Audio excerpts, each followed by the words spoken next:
Aujourd'hui, j'ai envie de te parler. Vraiment te parler. Pas en tant qu'experte en neurosciences ou en spiritualité. Juste moi.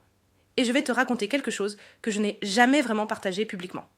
Mon histoire de cette dernière année. Parce que je pense que si tu es là, si tu me suis, c'est que quelque part, tu te reconnais dans ce que je dis. Et peut-être que mon histoire va résonner avec la tienne. Peut-être que ça va t'aider à comprendre pourquoi je fais ce que je fais. Pourquoi je parle de neurosciences et de spiritualité.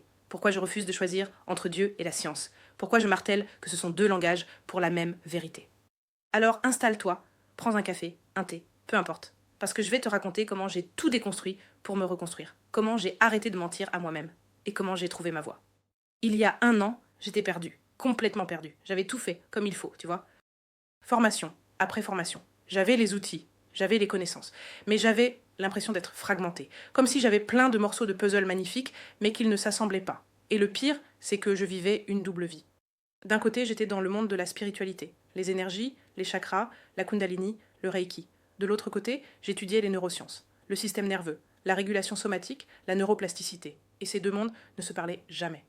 Les gens autour de moi me disaient « Il faut choisir. Tu peux pas être scientifique et spirituel. Ça fait pas sérieux. Si tu veux être crédible, laisse tomber tout ce délire énergétique. » Et moi, je me sentais déchirée, parce que je savais dans mes tripes que ces deux univers parlaient de la même chose, que quand je régulais le système nerveux avec la respiration, je faisais exactement la même chose que quand je travaillais avec le prana en kundalini, que quand je travaillais sur la neuroplasticité, je faisais exactement la même chose que quand je reprogrammais les mémoires karmiques. C'était juste des langages différents.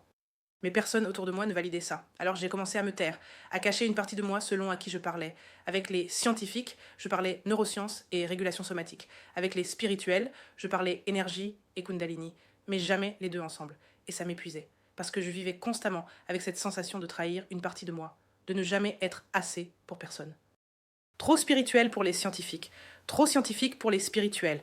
Et surtout, je ne me sentais pas légitime. Qui étais-je pour dire que ces deux mondes étaient un ? Qui étais-je pour oser affirmer que la science et la spiritualité disaient la même chose? Alors je me suis tue.